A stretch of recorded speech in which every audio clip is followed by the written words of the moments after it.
Hi hello నమస్తే welcome to మనం TV.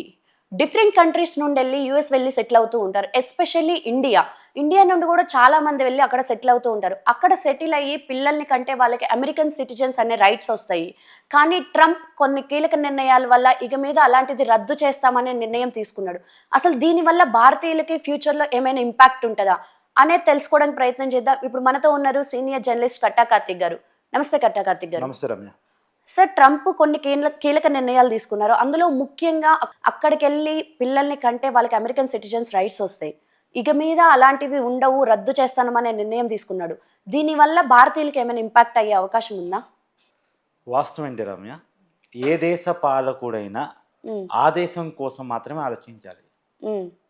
ఆ దేశ ప్రయోజనాలు, ఆ దేశ పౌరుల ప్రయోజనాలు దృష్టిలో పెట్టుకొని పనిచేస్తాడు. అవును.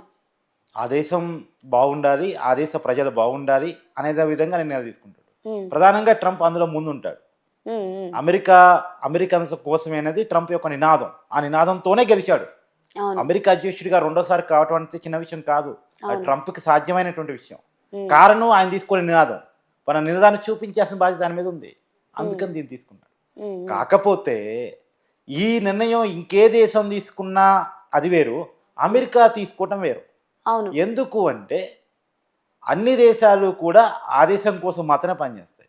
కానీ అమెరికా ప్రపంచానికి ఇచ్చిన నినాదం ఏంటి అంటే, అసలు దేశానికి బౌండరీస్ ఏంటి, మేధా సంపత్తికి బౌండరీస్ ఏంటి, ఎక్కడ అవకాశాలు వస్తే అక్కడికి వెళ్ళిపోవాలి, ఎక్కడ వాణిజ్యం ఉంటే అక్కడికి వెళ్ళిపోవాలి, స్వేచ్ఛాయుత వాణిజ్యం ఉండాలి, రెబలేషన్ ఉండాలి, గ్లోబలైజేషన్ ఉండాలి, ప్రైవేటైజేషన్ ఉండాలి, ప్రపంచాన్ని చిన్న కుగ్రామం చేయాలి. సో గీతలు గీసుకొని పనిచేయొద్దు, గీతలు లేని, ఆంక్షలు లేని స్వేచ్ఛాయుత వ్యాపార వాణిజ్యం ఉండాలి అని చెప్పేసి నినాదాన్ని ప్రపంచం మీద రుద్దిన దేశం అమెరికా. అవును. మన దేశంలో ఉన్నటువంటి హ్యూమన్ రిసోర్స్, టెక్నికల్ రిసోర్స్ పెద్ద ఎత్తున తీసుకెళ్ళి అమెరికా డెవలప్మెంట్ ఉపయోగించుకుంది అమెరికా. దానికి కారణం వాళ్ళ డాలర్ విలువను చూపించి. అవును. అక్కడ మన రూపాయి మీద వాళ్ళ డాలర్ అనేది పెద్దది కాబట్టి, అంటే విలువైనది కాబట్టి అక్కడ డబ్బు ఆశగా చూపించేసి, అవసరంగా డబ్బు ఉంది కాబట్టి అలా దాన్ని చూపించి పెద్ద ఎత్తున మన టెక్నికల్ పీపుల్ని తీసుకెళ్ళి అక్కడ టెక్నాలజీని డెవలప్ చేసుకున్న దేశం అమెరికా. ఇలా ఫార్మా రంగంలో చూడు, మెడికల్ రంగంలో చూడు, డాక్టర్గా, లేదు అంటే టెక్నికల్గా చూడు, ఎక్కడ చూసినా భారతీయులదే హవా. అవును. ఇలా అమెరికా డెవలప్మెంట్లో భారతీయులది చాలా కీలక పాత్ర. అవును. ఇప్పుడు ఉదాహరణకి సుందర్ పిచాయ్ ఎవరు? గూగుల్ సీఈఓ, భారతీయ మూలాలు ఉన్న వ్యక్తి కదా. సత్యనారాయణ ఎవరు? మైక్రోసాఫ్ట్ సీఈఓ, భారత మూలాలు ఉన్న వ్యక్తి కదా. వీరందరినీ అమెరికా తీసుకెళ్ళగలిగింది.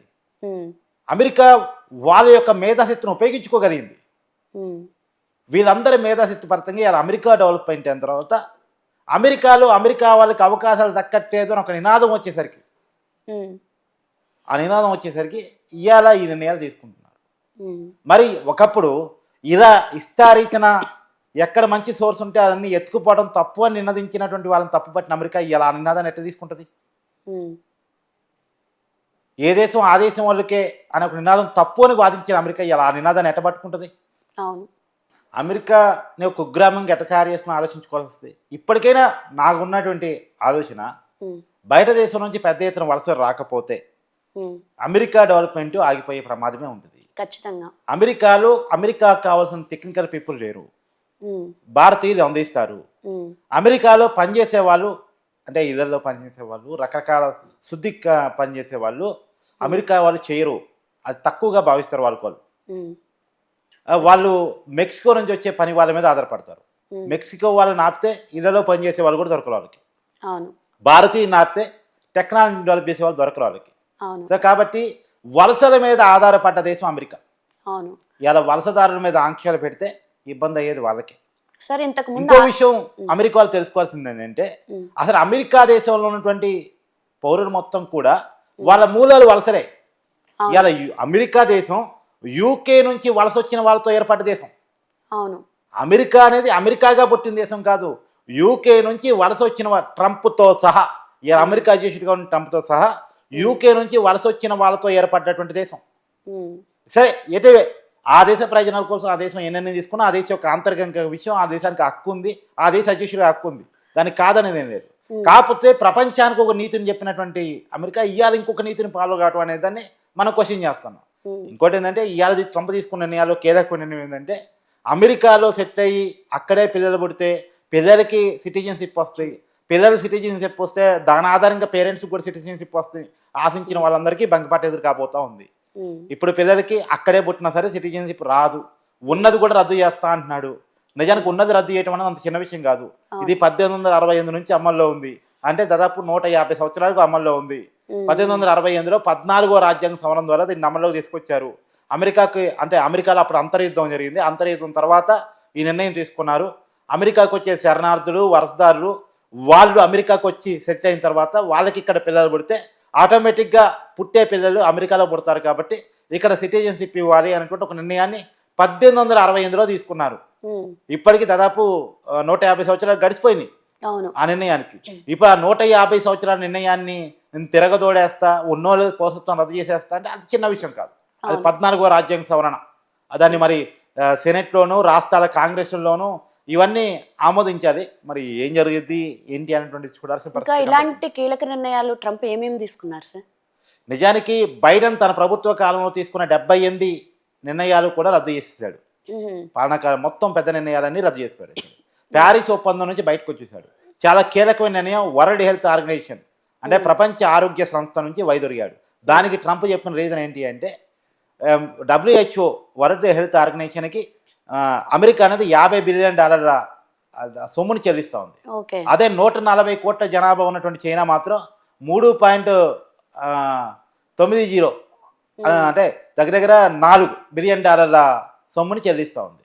సో ఏంది 34 కోట్లు ఉన్న మేమేమో $50 బిలియన్ చెల్లించాలి, 140 కోట్ల జనాభా ఉన్న చైనా ఏమో $4 బిలియన్ చెల్లిస్తుందా అని చెప్పేసి దాని నుంచి వైదొలుగుతున్నట్టు ప్రకటించారు. నిజానికి ట్రంప్ ఈ నిర్ణయం ఫస్ట్ టైం తీసుకున్నది కూడా కాదు. గతంలో అధ్యక్షుడిగా ఉన్నప్పుడు కూడా 2020లో తీసుకున్నాడు ట్రంప్ చివరి పాలనా కాలం. కాకపోతే అప్పటికి ఆ నిర్ణయం తీసుకున్న తర్వాత 1 ఇయర్కే ట్రంప్ అధ్యక్షుడిగా దిగిపోయాడు, ఓడిపోయాడు. అప్పుడు బైడెన్ వచ్చాడు. బైడెన్ రావటం ఫలితంగా ట్రంప్ నిర్ణయాన్ని వెనక్కి తీసేసుకొని మళ్ళీ WHOలో కొనసాగుతున్నట్టు బైడెన్ ప్రకటించాడు. ఇప్పుడు మొదటి రోజే ప్రకటించాడు వరల్డ్ హెల్త్ ఆర్గనైజేషన్ నుంచి వైదొలుగుతున్నట్టు. సరే, ఇంకోటి ఈ నిర్ణయాల కంటే ముఖ్యంగా కూడా ప్రధానంగా రాబోయే కాలంలో H1B వీసాల మీద లేదు మన స్టూడెంట్ వీసాల మీద ఏ రకమైన ప్రభావం చూపిస్తారు అనుకుంటుంది.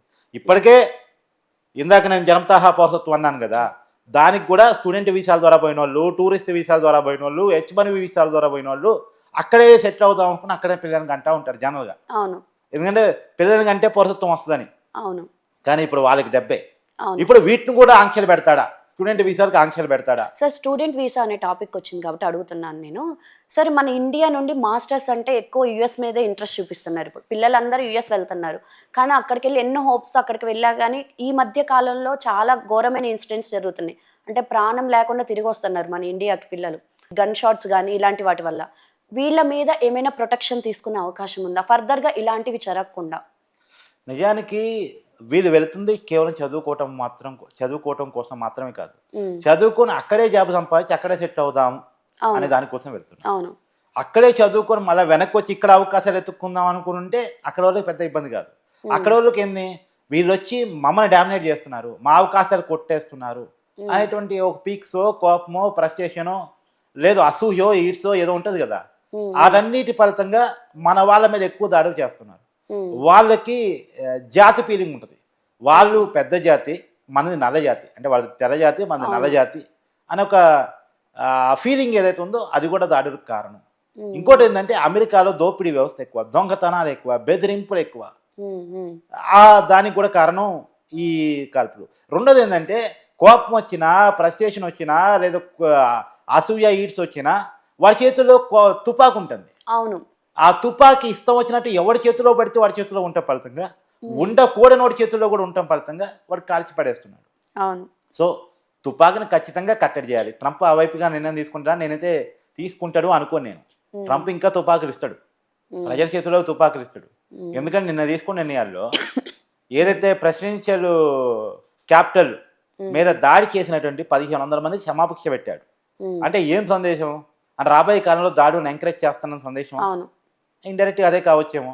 సో ట్రంప్ కాలంలో దాడులు పెరిగే అవకాశం ఉంది, ఫీలింగ్స్ పెరిగే అవకాశం ఉంది. ఇంకా రాబోయే కాలంలో మన వాళ్ళు ఎక్కువగా ప్రమాదాలకు గురయ్యే అవకాశం ఉంది, జాగ్రత్తలు తీసుకోవాల్సిన పరిస్థితి అయితే ఉంది. కానీ నేను ట్రంప్ని డిమాండ్ చేస్తున్నా, అనేక మంది భారతీయులు చనిపోతున్నారు. నిన్నగా మొన్న కూడా హైదరాబాద్ సంబంధించిన ఒక అమ్మాయి చనిపోయింది. నిజంగా చాలా బాధాకరం. అమెరికా అంటే అగ్రదేశం అనుకుంటాం, సెక్యూరిటీ సిస్టమ్ బలంగా ఉంటుంది అని అనుకుంటాం, కానీ భారతదేశంలో ఉన్నంత సెక్యూరిటీ కూడా అమెరికాలో లేదు అనేది నిజం. కాబట్టి ఖచ్చితంగా సెక్యూరిటీని కల్పించాల్సిన బాధ్యత అమెరికా మీద ఉంది అనేటువంటిది. అమెరికాలో అక్రమంగా వలస ఉంటున్న వాళ్ళు మాత్రం తిరిగి ఇండియాకి వచ్చేస్తే చాలా బెటర్, లేకపోతే అక్కడ ట్రంప్ వాళ్ళ ఇబ్బందులు ఎదుర్కొనే ప్రమాదం ఉంటుంది అనేది నేను చివరిగా చెప్పదలుచుకున్నమాట. ఓకే.